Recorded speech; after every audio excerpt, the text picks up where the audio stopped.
Hello दोस्तों, नमस्कार। मैं हूं मदन नेगी और आप देख रहे हैं हमारा channel all in one education. दोस्तों, लेक्चरर स्क्रीनिंग टेस्ट के अंतर्गत आने वाले क्वेश्चन में हम पहले भी आपको 8 वीडियो बना चुके हैं। 9वीं वीडियो है और उसमें जो स्क्रीनिंग टेस्ट होगा उसके अंतर्गत जो भी प्रश्न पूछे जाएंगे वो सब इसमें लगभग संभावित हैं, इसलिए इस वीडियो को अंत तक देखना। होप वीडियो अच्छी लगेगी। चलिए शुरू करते हैं। पहला प्रश्न, सर्वप्रथम किस ग्रंथ में भारत का प्राचीन नाम भारतवर्ष का उल्लेख मिलता है? वह ग्रंथ कौन सा था? सबसे पहला ग्रंथ अष्टाध्यायी ग्रंथ वो सबसे पहला ग्रंथ था जिसमें भारतवर्ष का उल्लेख मिलता है। दूसरा प्रश्न, यूनानी आक्रमणकारियों ने भारत को किस नाम से संबोधित किया? तो माय डियर फ्रेंड्स, यूनानी जितने भी आक्रमणकारी थे उन्होंने भारत को इंडिया नाम से संबोधित किया, इंडिया, इसलिए ऑप्शन बी सही आंसर हो जाएगा। चलिए आगे देखते हैं। नेक्स्ट क्वेश्चन नंबर 3, प्राचीन भारतीय इतिहास को जानने हेतु ऐतिहासिक स्रोतों को कितने भागों में विभाजित किया जा सकता है? कितने पार्ट्स में उसको डिवाइड किया जा सकता है? तो 3 पार्ट्स में प्राचीन भारतीय इतिहास को डिवाइड किया जा सकता है, 3 पार्ट्स। तो option A is the right answer of this question. Number 4, निम्नलिखित में से कौन एक वेदांग का अंग नहीं है? निम्नलिखित में से कौन एक वेदांग का अंग नहीं है? तो पाठ्य जो है वेदांग का अंग बिल्कुल भी नहीं है, तो ऑप्शन डी सही आंसर हो जाएगा। Next question number question number 5, धर्मनिरपेक्ष साहित्य राजतरंगिणी की रचना किसने की थी? राजतरंगिणी की रचना किसने की थी? तो कल्हण जो थे, कल्हण, तो उन्होंने धर्मनिरपेक्ष साहित्य राजतरंगिणी की रचना की थी, ऑप्शन सी सही आंसर हो जाएगा। क्वेश्चन नंबर 6, किस पुराण में मौर्य वंश के संबंध में अधिक ऐतिहासिक जानकारी प्राप्त होती है? मौर्य वंश के संबंध में जो विष्णु पुराण है, ऑप्शन डी विष्णु पुराण में जो है मौर्य वंश के संबंध में अधिक जानकारी प्राप्त होती है। 7वां प्रश्न, बौद्ध ग्रंथ त्रिपिटक के किस भाग में बुद्ध के धर्मोपदेशक का उल्लेख मिलता है? बौद्ध ग्रंथ त्रिपिटक के किस भाग में बुद्ध के धर्मोपदेशक का उल्लेख मिलता है? तो सूत पिटक में बौद्ध ग्रंथ त्रिपिटक के भाग का उल्लेख मिलता है, तो ऑप्शन ए। 8वां प्रश्न, वैशनगर स्थित गरुड़ स्तंभ का निर्माण किसने करवाया था? गरुड़ स्तंभ का निर्माण करवाया था हेलियोडोरस ने, ऑप्शन बी सही उत्तर। 9वां प्रश्न, किस अभिलेख में सर्वप्रथम सती प्रथा होने का उल्लेख मिलता है? दोस्तों, आप सबको पता है कि सती प्रथा बहुत बुरी प्रथा थी, सबसे पहले भारत में व्याप्त कुरीतियों में से एक थी। तो सबसे पहले उसका वर्णन कहाँ मिलता है, उल्लेख कहाँ मिलता है? तो एरण अभिलेख जो हैं, एरण अभिलेख में सबसे पहले मिलता है सती प्रथा का होने का उल्लेख, तो ऑप्शन डी। प्रश्न नंबर 10, मेगास्थनीज किसके शासन काल में भारत आया था? जो मेगास्थनीज था, विदेशी यात्री जो था, वो किसके शासन काल में भारत आया था? तो मेगास्थनीज चंद्रगुप्त मौर्य के शासन काल में भारत आया था। याद करिए, चंद्रगुप्त मौर्य के शासन काल में मेगास्थनीज भारत आया था। 11वां प्रश्न, चीनी लेखक फाहियान ने किसके शासन काल में भारत की यात्रा की? ये दूसरा विदेशी जो है यात्री था फाहियान। तो चीनी विदेशी यात्री जो है चंद्रगुप्त द्वितीय के शासनकाल में भारत आया था, ऑप्शन बी। 12वां प्रश्न, ह्वेन सांग की यात्रा के समय नालंदा विश्वविद्यालय का कुलपति कौन था? नालंदा विश्वविद्यालय का कुलपति कौन था जब ह्वेन सांग, ये भी चीनी यात्री था, ये भारत कब आया था? तो नालंदा विश्वविद्यालय का कुलपति था उस टाइम शीलभद्र, बहुत इंपॉर्टेंट है, शीलभद्र उस टाइम नालंदा विश्वविद्यालय का कुलपति था। 13वां प्रश्न, किताब उल हिंद की रचना किसने की? किताब उल हिंद की रचना अल-बरूनी ने की थी, किताब उल हिंद की रचना, ऑप्शन डी सही उत्तर हो जाएगा। नेक्स्ट क्वेश्चन नंबर 14, प्राचीनतम आहत सिक्के को साहित्य में क्या कहा जाता था? प्राचीनतम आहत सिक्के को साहित्य में कासार्पण कहा जाता था? कासार्पण, ऑप्शन ए, कासार्पण कहा जाता था प्राचीनतम आहत सिक्के को। क्वेश्चन नंबर 15, पूर्व पाषाण युग में मानव की जीविका का मुख्य आधार था? पूर्व पाषाण युग में मानव की जीविका, जीवन उपार्जन के लिए वो क्या करता था? वो शिकार करता था। ऑप्शन सी राइट आंसर हो जाएगा। आगे देखते हैं नेक्स्ट क्वेश्चन नंबर 16, पश्चिमोत्तर भारत के किस नदी घाटी क्षेत्र में पुरापाषाण के साक्ष्य प्राप्त हुए हैं? पश्चिमोत्तर भारत के किस नदी घाटी में, ये नदी घाटी कौन सी थी जहां पुरापाषाण के साक्ष्य मिले हैं?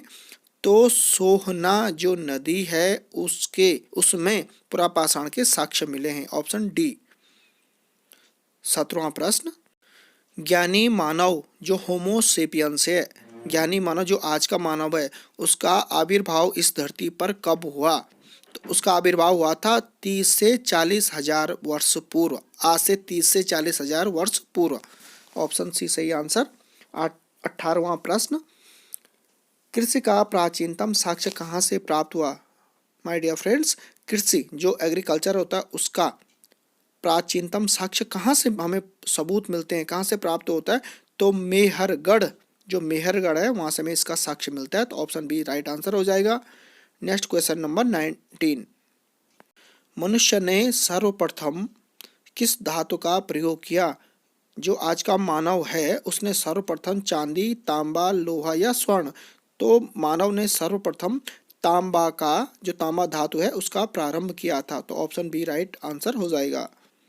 आगे देखते हैं नेक्स्ट क्वेश्चन नंबर 20, भारत में पुरापाषाण कालीन औजारों की खोज किसने की? भारत में पुरापाषाण कालीन औजारों की खोज 4 ऑप्शन है, तो इनमें से सी ऑप्शन जो है रॉबर्ट ब्रूसफुट ने पुरापाषाण कालीन औजारों की खोज की थी।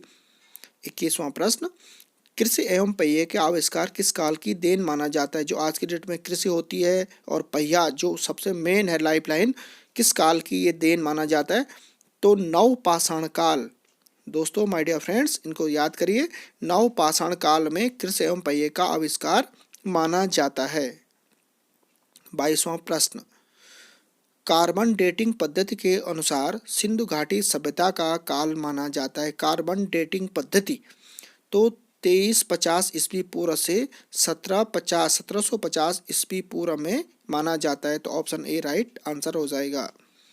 आगे देखते हैं नेक्स्ट क्वेश्चन नंबर 23, स्वतंत्रता प्राप्त के बाद भारत के किस राज्य में हड़प्पा संस्कृति के सर्वाधिक स्थल खोजे गए? स्वतंत्रता प्राप्त के बाद तो दोस्तों गुजरात में खोजे गए सर्वाधिक, स्वतंत्रता प्राप्त के बाद हड़प्पा संस्कृति के स्थल। 24वां प्रश्न, सिंधु घाटी सभ्यता के किस स्थान पर बृहत स्नानागार के अवशेष मिले हैं? सिंधु घाटी सभ्यता जो थी तो उसके स्नानागार सबसे ज्यादा कहाँ मिले हैं? तो माय डियर फ्रेंड्स, मोहनजोदड़ो में इसके सबसे ज्यादा अवशेष मिले हैं। और तो ऑप्शन डी सही उत्तर। आगे देखते हैं क्वेश्चन नंबर 25, सिंधु घाटी सभ्यता काल में कौन सी लिपि सर्वाधिक प्रचलित थी? सिंधु घाटी सभ्यता, जो सभ्यताएं हुई हैं उनमें सिंधु घाटी की जो सभ्यता थी सर्वाधिक प्रचलित लिपि कौन सी थी? तो भाव चित्रात्मक लिपि सबसे ज्यादा प्रचलित थी। तो ऑप्शन बी सही उत्तर हो जाएगा। आगे देखते हैं 26वां प्रश्न, सिंधु घाटी सभ्यता के किस स्थान पर सर्वप्रथम चावल के साक्ष्य मिले हैं? चावल के साक्ष्य मिले हैं, चावल के साक्ष्य मिले थे लोथल में। तो ऑप्शन सी सही उत्तर हो जाएगा। 27वां प्रश्न, सिंधु घाटी सभ्यता की मुख्य फसलें निम्नलिखित में से कौन थी? गेहूं एवं मक्का या गेहूं एवं धान, धान एवं मक्का या गेहूं एवं जौ? तो माय डियर फ्रेंड्स, गेहूं एवं जौ इसके सबसे ज़्यादा जो सिंधु घाटी की सभ्यता थी उनमें मुख्य फसल जो थी वो गेहूं और जौ थी। Option D. आगे देखते हैं 28वां प्रश्न, मेसोपोटामिया के साक्ष्यों में हड़प्पा स्थलों के लिए किस शब्द का प्रयोग किया गया था? मेसोपोटामिया के साक्ष्यों में हड़प्पा स्थलों के लिए तो मेलुहा, मेलुहा शब्द जो है वो प्रयोग सबसे ज़्यादा किया जाता था, मेलुहा। 29वां प्रश्न, हड़प्पा संस्कृति का शासन किस वर्ग के हाथों में सीमित था? हड़प्पा संस्कृति का शासन तो हड़प्पा संस्कृति जो थी, हड़प्पा तो वणिक जो वर्ग होते थे उनके हाथों में शासन सीमित था, वणिक वर्ग के हाथों में। तो ऑप्शन बी सही उत्तर हो जाएगा। Next question number 30। सिंधु घाटी सभ्यता के लोग किसे उर्वरता की देवी मानकर उसकी पूजा करते थे? सिंधु घाटी सभ्यता में लोग उर्वरता की देवी मानते थे धरती को, हमारी पृथ्वी, आज भी हम धरती माँ मानते हैं। तो ऑप्शन बी सही उत्तर है इसका भी। आगे देखते हैं 31वां प्रश्न। सिंधु घाटी सभ्यता काल में मनका बनाने का कारखाना कहाँ स्थित था? मनका बनाने का कारखाना कहाँ स्थित था? मनका बनाने का कारखाना स्थित था लोथल में, लोथल सही उत्तर हो जाएगा ऑप्शन सी। 32वां प्रश्न। सिंधु घाटी सभ्यता के किस स्थान पर हल द्वारा जुते हुए खेतों के उल्लेख मिले हैं? हल द्वारा जुते हुए खेतों के उल्लेख मिले हैं सिंधु घाटी सभ्यता में कालीबंगा में। तो ऑप्शन डी इसका भी सही उत्तर हो जाएगा। सिंधु घाटी सभ्यता में हल द्वारा जुते हुए खेत मिले कालीबंगा में। तो ऑप्शन डी। आगे देखते हैं प्रश्न नंबर 33। हड़प्पा संस्कृति में आग में पकी हुई मिट्टी को क्या कहा जाता था? आग में जो मिट्टी पकाई जाती थी उसको क्या कहते थे? हड़प्पा से उस संस्कृति थी तब, तो उसको कहते थे टेराकोटा। टेराकोटा कहते थे जो आग में पकी हुई मिट्टी होती है। B right answer. 34वां प्रश्न। किस इतिहासकार का मानना था कि जलवायु परिवर्तन के कारण सिंधु घाटी सभ्यता का पतन हुआ? वो इतिहासकार कौन थे? तो आरएल स्टाइन वो इतिहासकार थे जिन्होंने ये माना कि जलवायु परिवर्तन के कारण सिंधु घाटी सभ्यता का पतन हुआ। तो ऑप्शन बी सही उत्तर। 35वां प्रश्न। सिंधु घाटी सभ्यता के पतन हेतु किसे एक प्रभावी कारण माना गया? वह प्रभावी कारण कौन सा था जिसमें यह लगा कि सिंधु घाटी सभ्यता का पतन हुआ? तो बाढ़ सबसे ज्यादा ये प्रभावी कारण था कि बाढ़ के कारण सिंधु घाटी सभ्यता का पतन हुआ होगा। Option C. 36वां प्रश्न। हड़प्पा कालीन किस स्थल पर पूर्णतः किलेबंदी का प्रमाण मिला है? हड़प्पा कालीन किस स्थल पर पूर्णतः किलेबंदी का प्रमाण मिला? तो कालीबंगा में वो प्रमाण मिला था, कालीबंगा में। ऑप्शन डी सही उत्तर। 37वां प्रश्न। मैक्स मूलर के ने आर्यों का मूल स्थान कहाँ बताया था? मैक्स मूलर जो इतिहासकार थे उन्होंने आर्यों का मूल स्थान कहाँ बताया था? तो मध्य एशिया में, जो मिडिल जो एशिया होती है वहाँ मैक्स मूलर ने बताया था आर्यों का मूल स्थल। तो इसलिए इसका ऑप्शन भी हो जाएगा सी सही उत्तर। Next question number 38। आर्यों द्वारा विकसित वैदिक सभ्यता का स्वरूप कैसा था? आर्यों द्वारा विकसित वैदिक सभ्यता का स्वरूप कैसा था? तो आर्यों द्वारा विकसित जो वैदिक सभ्यता थी उसका स्वरूप था ग्रामीण सभ्यता। ग्रामीण सभ्यता जो थी ऐसा स्वरूप था जो आर्यों ने विकसित की थी सभ्यता। 39वां प्रश्न। ऋग्वैदिक काल में परिवार के मुखिया को क्या कहा जाता था? ऋग्वैदिक काल में तो दोस्तों आपको पता ही होगा 4 वेद, ऋग्वेद, यजुर्वेद, सामवेद और अथर्ववेद। तो इनमें से जो ऋग्वेद था उस काल में परिवार के मुखिया को कुलप कहा जाता था, कुलप। ऑप्शन सी सही उत्तर। 40वां प्रश्न। ऋग्वेद के किस सूक्त में 4 प्रमुख वर्णों का उल्लेख मिलते हैं? 4 वर्ण जो हमारे थे ब्राह्मण, क्षत्रिय, वैश्य, शूद्र, तो किस सूक्त में मिलता है? तो पुरुष सूक्त में उसका उल्लेख मिलता है ऋग्वेद काल में 4 प्रमुख वर्णों का। तो ऑप्शन डी सही उत्तर हो जाएगा। 41वां प्रश्न। लंबे समय तक विवाह नहीं करने वाली महिलाओं को ऋग्वैदिक काल में कहा जाता था।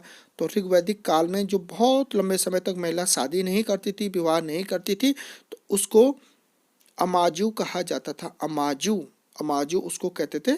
ऑप्शन सी सही उत्तर। 42वां प्रश्न। ऋग्वैदिक काल में अधिकारियों के समूह को क्या कहा जाता था? जो अधिकारी वर्ग के लोग होते थे उनमें ऋग्वैद काल था उसमें रत्निन कहा जाता था। रत्निन ऋग्वैद काल में जो अधिकारी वर्ग होते थे उनको। तो ऑप्शन सी सही उत्तर हो जाएगा। 43वां प्रश्न। राजा को सलाह देने वाली प्रमुख संस्था क्या कहलाती थी? जो राजा, जो उस टाइम का किंग होता था, राजा को सलाह एडवाइस कौन देती थी? तो उसका वो देती थी सभा और समिति, सभा और समिति। ऑप्शन सी सही उत्तर हो जाएगा। 44 क्वेश्चन। ऋग्वैदिक काल में पशुचारण योग्य भूमि को कहा जाता था। जहाँ पशुओं को चराया जाता था तो ऋग्वेद काल में उस भूमि को रिवल्य कहा जाता था। रिवल्य ऋग्वेद काल में जहाँ पशुओं को चराया जाता था। तो ऑप्शन सी राइट आंसर हो जाएगा। क्वेश्चन नंबर 45, ऋग्वेद के किस मंडल में दसराल युद्ध का उल्लेख मिलता है? ऋग्वेद के किस मंडल में दसराल युद्ध का उल्लेख मिलता है? तो 7वें मंडल में ऋग्वेद के दशराल युद्ध का उल्लेख मिलता है, 7वें मंडल में। तो इसका भी ऑप्शन ए जो है राइट आंसर हो जाएगा। आगे देखते हैं नेक्स्ट क्वेश्चन नंबर 46, उत्तर वैदिक काल में प्रचलित मुद्रा की इकाइयाँ थी। उत्तर वैदिक काल में प्रचलित मुद्रा की इकाइयाँ थी शतमान एवं निष्क। शतमान एवं निष्क उत्तर वैदिक काल में प्रचलित मुद्रा की इकाइयाँ थी। क्वेश्चन नंबर 47, उत्तर वैदिक काल का सबसे लोकप्रिय देवता कौन सा था? उत्तर वैदिक काल में सबसे लोकप्रिय देवता प्रजापति को माना जाता था उत्तर वैदिक काल में। आज भी देवी देवता को पूजते हैं, बहुत से देवी देवता को पूजते हैं, लेकिन उत्तर वैदिक काल में प्रजापति जो है सबसे लोकप्रिय देवता थे। 48वां प्रश्न, सत्यमेव जयते आज भी लिखा जाता है सत्यमेव जयते। तो सत्यमेव जयते किस उपनिषद से लिया गया है? हमारे जो उपनिषद थे तो मुंडकोश जो उपनिषद था वहां से सत्यमेव जयते को लिया गया। तो ऑप्शन डी सही उत्तर हो जाएगा। क्वेश्चन नंबर 49, निम्न में से किस वेद में देवताओं के स्तुति हेतु मंत्रों को संकलित किया गया? वह वेद कौन सा था जिसमें से देवताओं के स्तुति हेतु मंत्रों को संकलित किया गया? तो सामवेद, जो 4 वेद थे उनमें से सामवेद जो है वहां से मंत्रों को संकलित किया गया। ऑप्शन बी सही उत्तर। क्वेश्चन नंबर 50, किस पुराण को सर्वाधिक प्राचीन पुराण माना जाता है? किस पुराण को सर्वाधिक पुराण माना जाता है? तो मत्स्य पुराण जो है, मत्स्य पुराण उसको सर्वाधिक प्राचीन पुराण माना जाता है। माय डियर फ्रेंड्स, वीडियो को अंत तक देखना, काफी इंपॉर्टेंट है, बिल्कुल भी स्किप मत करना। क्वेश्चन नंबर 51, उत्तर वैदिक काल में लोहे के साक्ष्य का उल्लेख सर्वप्रथम कहाँ से प्राप्त होता है? उत्तर वैदिक काल की बात हो रही है। उत्तर वैदिक काल में लोहे का जो साक्ष्य होता है, जो आयरन, उसका साक्ष्य मिलता है अतरंजी खेड़ा से। अतरंजी खेड़ा से लोहे का जो साक्ष्य है वहां मिला था उत्तर वैदिक काल में। ऑप्शन सी सही उत्तर।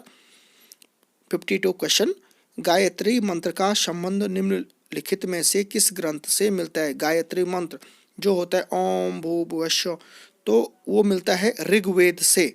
तो ऑप्शन ए इसका राइट आंसर हो जाएगा।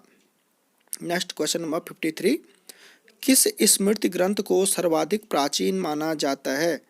किस स्मृति ग्रंथ को सर्वाधिक प्राचीन माना जाता है? सबसे एंशिएंट जो ग्रंथ होता है तो मनुस्मृति ग्रंथ जो है उसको सबसे प्राचीन ग्रंथ माना जाता है, मनुस्मृति। ऑप्शन सी सही उत्तर।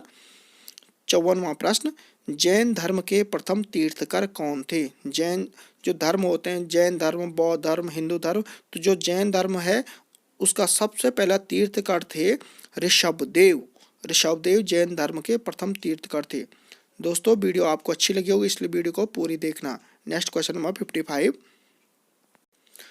किस जैन तीर्थकर का निर्वाण सम्मेद शिखर पे हुआ? वह जैन तीर्थकर कौन थे जिनका निर्वाण का मतलब होता है अंतिम संस्कार, मर जाना या समापन हो जाना। तो जो पार्श्वनाथ थे वे जैन तीर्थकर थे जिनका निर्वाण सम्मेद शिखर पे हुआ, जिनका निर्वाण जो है सम्मेद शिखर पे हुआ, तो वो थे पार्श्वनाथ। क्वेश्चन नंबर 56, जैन धर्म के अंतिम तीर्थकर महावीर ने अपना पहला उपदेश कहाँ दिया था? महावीर स्वामी जो थे उन्होंने अपना अंतिम जो है उपदेश दिया था राजगृह में। क्वेश्चन नंबर 57, जैन तीर्थकरों के जीवन चरित्र पर आधारित ग्रंथ कल्पसूत्र की रचना किसने की थी?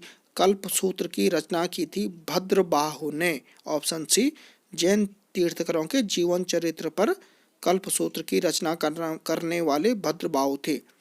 58वां प्रश्न, जैन साहित्यों को मूलतः किस नाम से जाना जाता है? जैन साहित्य जो थे उनको किस नाम से जाना जाता है? मेनली तो आगम के नाम से जैन साहित्यों को जाना जाता है। तो ऑप्शन सी सही उत्तर। क्वेश्चन नंबर 59, गौतम बुद्ध ने अपना पहला उपदेश कहाँ दिया था? गौतम बुद्ध, महात्मा बुद्ध, या आपने पढ़ा होगा गौतम बुद्ध को, तो उन्होंने सबसे पहला अपना उपदेश दिया था सारनाथ में। सारनाथ में गौतम बुद्ध ने अपना पहला उपदेश दिया था।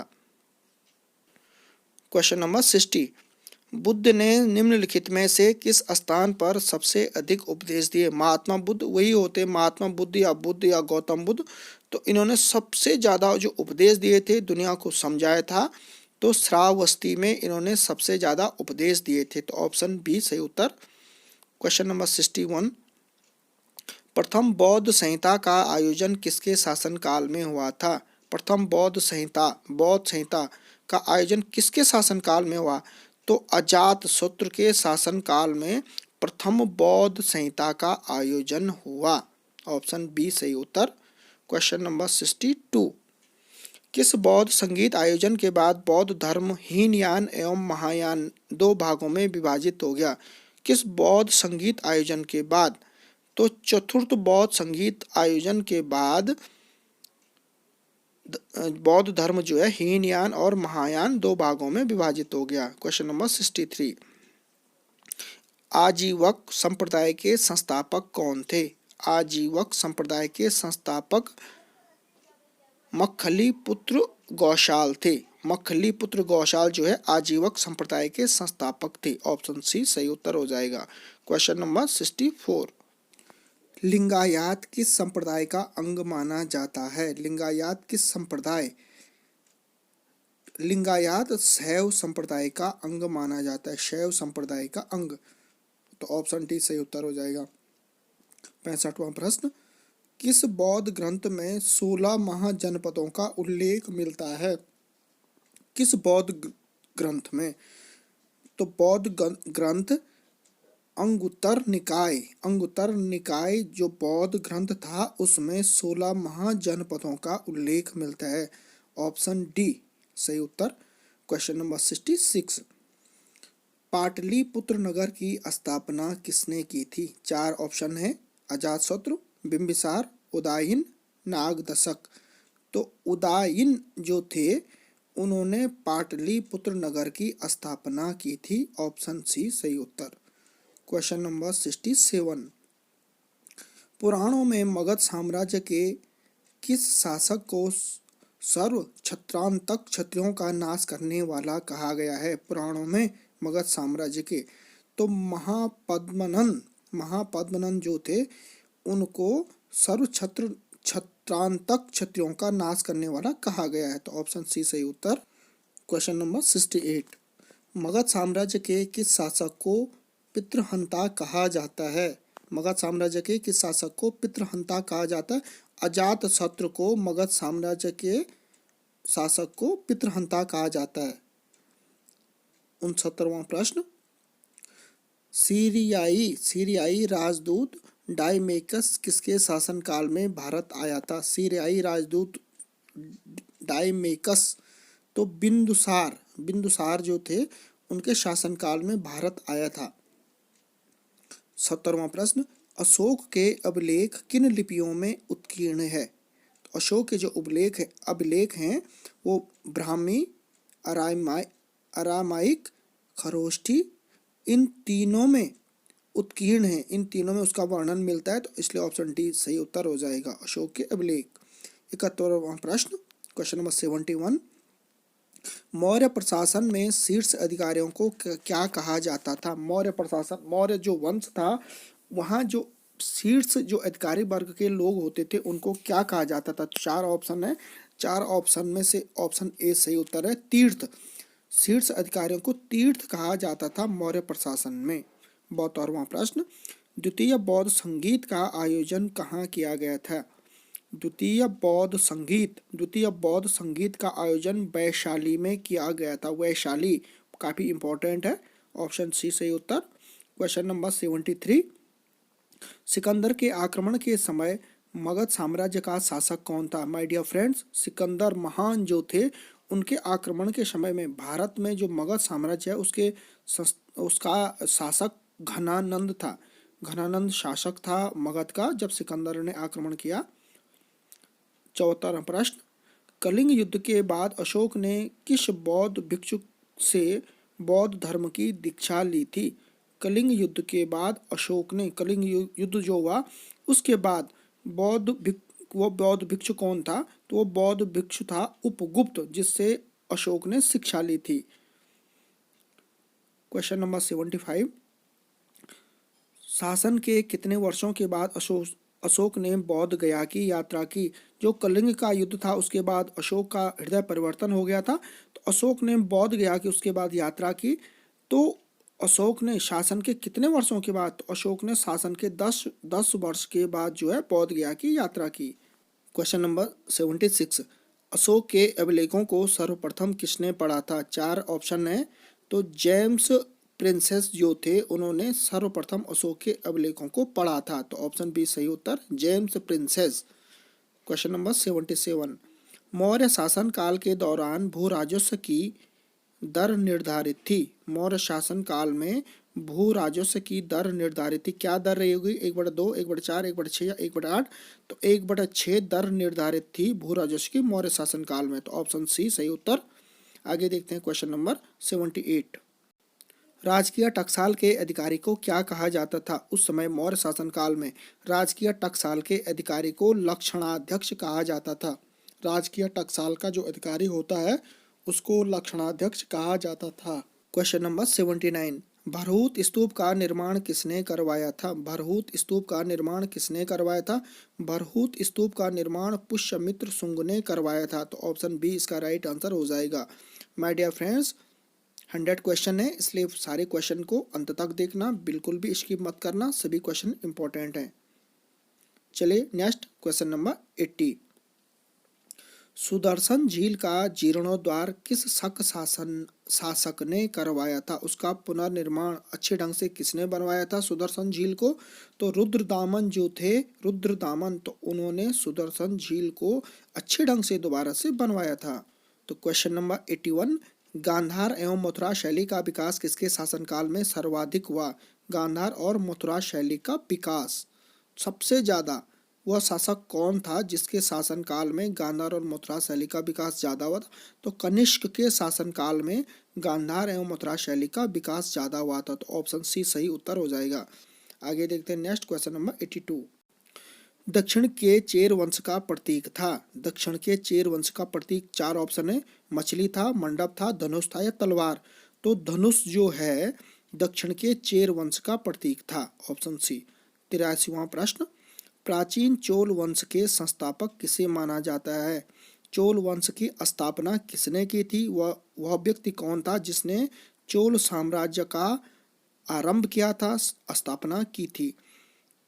कार्यकाल, ऑप्शन ए है इसमें, कार्यकाल जो थे उन्होंने चोल वंश की स्थापना की थी।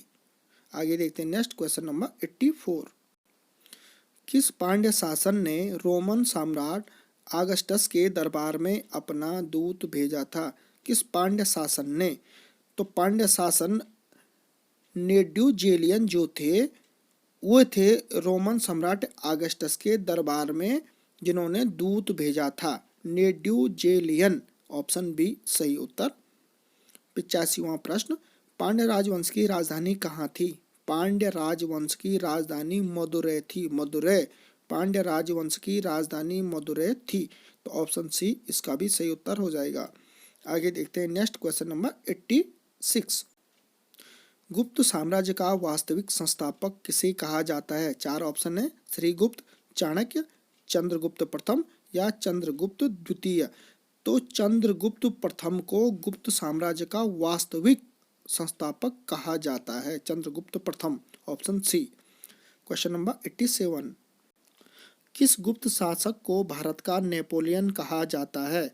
वह शासक कौन था जिसको भारत का नेपोलियन कहा जाता है, जिसने काफी महानता हासिल की, काफी ख्याति अर्जित की विश्व विजेता की तरह? तो समुद्रगुप्त को समुद्रगुप्त जो है गुप्त वंश का शासक था और उसको भारत का नेपोलियन कहा जाता था। 28वां प्रश्न, 88, किस गुप्त शासन ने गुप्त साम्राज्य की राजधानी पाटलिपुत्र से उज्जैनी बनाई थी? तो चंद्रगुप्त द्वितीय ने राजधानी पाटलिपुत्र से उज्जैनी बनाई थी। क्वेश्चन नंबर 89, इलाहाबाद स्थित प्रयाग प्रशस्त लेख की रचना किसने की? प्रयाग प्रशस्त लेख की रचना किसने की? इलाहाबाद में जो स्थित है, तो हरिसेन जो थे उन्होंने प्रयाग प्रशस्त लेख की रचना की, हरिसेन ने। तो ऑप्शन सी सही उत्तर। क्वेश्चन नंबर 90, हूणों के आक्रमण से भारत की सुरक्षा करने का श्रेय किस गुप्त शासन को जाता है? हूणों ने जब भारत पे आक्रमण किया, अटैक किया, तो वो शासक कौन था जिन्होंने हूणों से रक्षा की भारत की? तो स्कंद गुप्त, ऑप्शन डी सही उत्तर, स्कंद गुप्त ने रक्षा की थी। क्वेश्चन नंबर 91, गुप्त काल में पंचतंत्र की रचना किसने की थी? गुप्त काल में, जो गुप्त वंश था, गुप्त काल था, तो पंचतंत्र की रचना किसने की थी? पंचतंत्र की रचना करने वाले विष्णु शर्मा थे। ऑप्शन डी, पंचतंत्र की रचना विष्णु शर्मा ने की। क्वेश्चन नंबर 92, सूर्य सिद्धांत नामक ग्रंथ की रचना किसने की? सूर्य सिद्धांत, तो दोस्तों आर्यभट्ट काफ़ी प्रसिद्ध थे, भारत के काफ़ी गणितज्ञ आर्यभट्ट रहे। तो आर्यभट्ट ने जो है सूर्य सिद्धांत की रचना की थी, ग्रंथ उन्होंने बनाया था। तो ऑप्शन सी सही उत्तर। क्वेश्चन नंबर 93, निम्नलिखित में से कौन एक स्थापत्य कला गुप्त काल में निर्मित नहीं है? वह स्थापत्य कला कौन था जो गुप्त काल में निर्मित नहीं थी? तो खजुराहो का मंदिर जो है गुप्त काल में स्थापत्य कला का नमूना नहीं है। खजुराहो का मंदिर गुप्त काल में नहीं था। ऑप्शन सी सही उत्तर। क्वेश्चन नंबर 94, गुप्त काल के किस अभिलेख में सती प्रथा का उल्लेख मिलता है? गुप्त काल में जो अभिलेख था वह अभिलेख कौन था? तो एरण अभिलेख जो था गुप्त काल में इसका उल्लेख मिलता है, सती प्रथा का उल्लेख मिलता है एरण अभिलेख में। क्वेश्चन नंबर 95, हर्षवर्धन ने किस शासक को पराजित कर कन्नौज पर अधिकार किया था? हर्षवर्धन काफी बड़ा शासक था, तो इसने किस शासक को पराजित करने के बाद राजगद्दी हासिल की? तो हर्षवर्धन ने पराजित किया था शशांक को। ऑप्शन सी, शशांक को इसने पराजित किया और कन्नौज पर अपना अधिकार किया, Shashank, option C. Question number 96, निम्न में से कौन एक रचना एवं स्वयं हर्षवर्धन की नहीं है? तो हर्षवर्धन की नहीं, वो रचना कौन सी नहीं है? तो हर्षचरित जो रचना है उस, तो हर्षवर्धन ने उसकी रचना नहीं की थी। ऑप्शन डी सही उत्तर। क्वेश्चन नंबर 97, कश्मीर के मार्तंड सूर्य मंदिर का निर्माण किसने करवाया था? कश्मीर में जो मार्तंड सूर्य मंदिर है, तो ललितादित्य मुक्तापिंड ने कश्मीर में सूर्य मंदिर का निर्माण करवाया, ललितादित्य मुक्तापिंड ने। 98 क्वेश्चन, एलोरा के प्रसिद्ध कैलाश मंदिर का निर्माण किस राष्ट्रकूट शासक ने करवाया था? एलोरा का जो प्रसिद्ध है कैलाश मंदिर, तो उसका निर्माण किसने करवाया था? तो कृष्ण प्रथम जो थे उन्होंने एलोरा के कैलाश मंदिर का निर्माण करवाया था। तो ऑप्शन ए सही उत्तर। क्वेश्चन नंबर 99, दक्षिण भारत के किस साम्राज्य में सर्वप्रथम स्थानीय स्वशासन प्रणाली प्रारंभ हुई, स्टार्ट हुई? दक्षिण भारत के किस साम्राज्य में? तो दक्षिण भारत के चोल शासन में, दक्षिण भारत के चोल शासन में सर्वप्रथम स्थानीय स्वशासन प्रणाली आरंभ हुई। तो ऑप्शन सी सही उत्तर। Question number 100, last and final question my dear friends, Mahabalipuram स्थित एकाश्म मंदिर का निर्माण किसने करवाया था? तो एकाश्म मंदिर जो है ये रथ मंदिर है, महाबलीपुरम में ये स्थित है। इसका निर्माण किसने करवाया? इसका निर्माण करवाया था नरसिंह वर्मन ने। महाबलीपुरम में स्थित है नरसिंह वर्मन मंदिर, और ये है एक रथ मंदिर टाइप का ये है, तो इसका निर्माण करवाया था नरसिंह वर्मन ने। माय डियर फ्रेंड्स, आपको इन्फॉर्मेशन अच्छी लगी होगी, वीडियो अच्छी लगी होगी, क्वेश्चन आंसर अच्छे लगे होंगे, काफ़ी इंपॉर्टेंट हैं। इसी प्रकार के इंपॉर्टेंट क्वेश्चन देखने के लिए आप हमारे चैनल पर अगर पहली बार आए तो चैनल को सब्सक्राइब कर देना, बेल आइकन को प्रेस कर देना, वीडियो को लाइक ज़रूर कर देना, और कमेंट्स में बता देना कि आने वाली जो नेक्स्ट वीडियो है किस टॉपिक पे बनाएं। तब तक के लिए थैंक यू दोस्तों, एंड